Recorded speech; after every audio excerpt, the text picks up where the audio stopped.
Salut à tous, j'espère que vous allez bien. Nous ça va super en ce dimanche, il me semble, tu vas bien? Ça va, même si j'ai le dos bloqué, mais oui, ça Sanson va. ne bougera pas beaucoup dans cette vidéo. Je vous ai promis la dernière fois dans ma vidéo des astuces Vinted, tout simplement une présentation de tout ce qu'on a pu trouver du coup grâce à ces bons plans sur Vinted. Merci d'ailleurs pour vos retours, ça me fait très plaisir. Et aujourd'hui du coup il va y avoir du très lourd avec des pop et surtout des jeux Switch de ouf. La vidéo va volontairement être plutôt courte, on essaie de raccourcir au maximum les durées de nos vidéos. Donc j'espère que ça vous plaira. N'hésitez pas à le dire dans les commentaires, tout ça, ce nouveau format, tout ça un peu plus court, concis, tout ça, voilà. Et on commence par un jeu hyper cool et kawaii, puisqu'il s'agit de The Legend of Zelda Link's Awakening, le fameux remaster de l'opus qui était sorti sur Game Boy à l'époque. Oui. Du coup je l'ai saigné, j'ai voulu tout de suite l'essayer, et effectivement c'est super cool, mais j'ai rage quit devant le boss final, Oui, donc du coup tu je es allé ne sais jusqu'au pas la boss fin. final, c'est pas mal déjà. Elle a beaucoup joué, oui, parce qu'il faut savoir que c'est le premier jeu que j'ai chopé sur Vinted, c'est pour ça qu'on commence par celui-là d'ailleurs. À l'époque je l'ai chopé 35 €, donc vous voyez c'est une très bonne affaire, surtout c'était au moment de sa sortie. Là il était sous blister et donc c'était une super affaire à mon avis.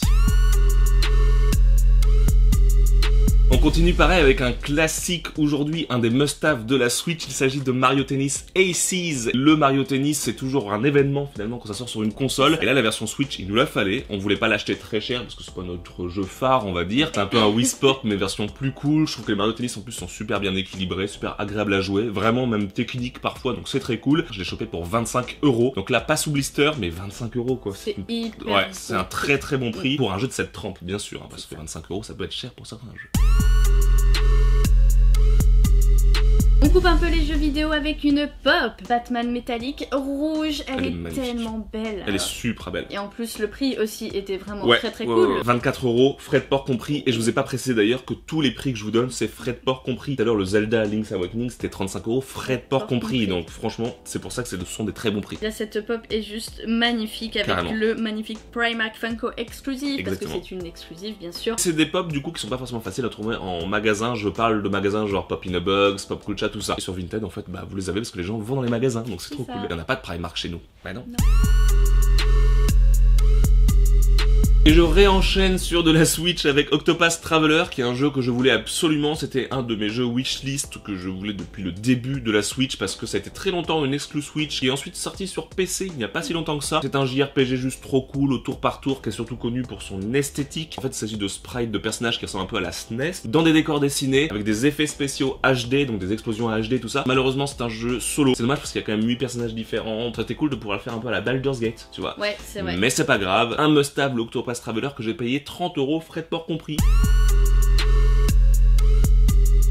Je continue avec une pop après Batman. C'est sa spécialité.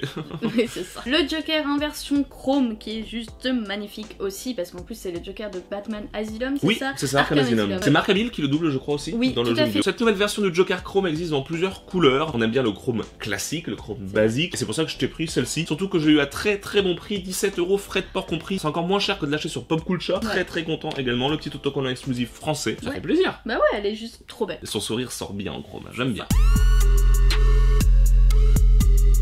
J'enchaîne avec deux jeux de Switch qui nous viennent du Japon, donc c'est cool. Acheté en lot, mais bon, si on calcule, ça fait 19 € pièce, frais de port compris. Donc encore un bon prix pour des jeux de cette trempe. On commence par Galgun 2, un rail shooter. C'est trop stylé, j'aime beaucoup les rail shooters, c'est pas un genre qu'on réexploite trop en jeu vidéo. C'est un genre très présent à l'époque des jeux d'arcade, où t'avais même les flingues sur les bandes d'arcade, tout ça. Galgun 2 existe aussi en version VR, j'aimerais bien le choper pour nous, parce que ça pourrait être vraiment cool. Il s'agit en plus d'un jeu de date, en plus d'un rail shooter, donc un jeu de drague. C'est trop cool. Je me suis dit tout de suite, oh, en VR ça doit être trop marrant d'avoir des nanas devant toi et tout. C'est trop cool, et tout t'as les waifus devant toi et tout.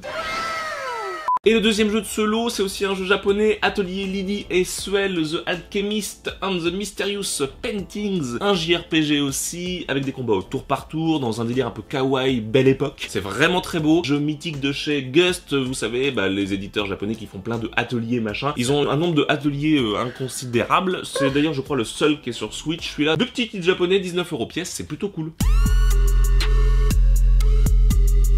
J'enchaîne avec un party game, cette fois-ci du coup on arrête les jeux solo, on veut des jeux à deux minimum. Il s'agit de Go Vacation. Go Vacation. C'est le jeu qui t'attire pas en fait du premier abord. À la base il était sorti sur Wii, c'est un party game donc avec plusieurs activités basées sur les sports de vacances entre guillemets. Donc vous avez les trucs à la neige, à la mer et tout ça. Tu dis quelques activités, 50 sports différents. Ça a l'air kawaii, les personnages sont mignons. En plus c'est en mode monde ouvert. On voulait choper pour pas trop cher forcément, je crois qu'on s'était dit 15 € maximum. Et du coup je l'ai chopé à 14 € frais de port compris. Trop hâte de le tester du coup parce que c'est le genre de jeu où on s'éclate, c'est sûr. Peut-être pas pépite cachée, mais en tout cas, jeu qu'on pense nul, mais qui doit être cool. C'est ça. Avant de vous présenter le dernier jeu de Switch, qui est un très bon jeu, je vais vous présenter une pop que j'ai payée très cher. Il s'agit de The Flash Unmasked, la numéro 214 pop télévision, qui est une pop plutôt rare, même carrément rare, pour une pop que j'ai payée 73 €, frais de port compris, et croyez-moi, c'est un très bon prix. Si vous n'êtes pas dans le délire de la collection des pop, tout ça, je comprends que ça puisse vous choquer. C'est une pop de la Comic Con de 2015 avec l'autocollant. Elle fait référence du coup à la série The Flash avec Barry Allen joué par Grant Gustin, et du coup dans cette version Unmasked, donc sans le masque, qui fait référence je pense à la saison 1. Il y a beaucoup de pop très chers de cette série The Flash, dont le Captain Cold Unmasked, que j'aimerais beaucoup aussi parce que c'est un de mes personnages préférés. Ouais, et puis surtout qu'il est joué par Wentworth Miller, qui est Prison Break. Prison Break, j'ai pas le temps, mon esprit vise ailleurs, j'ai fait des plans pour m'en sortir.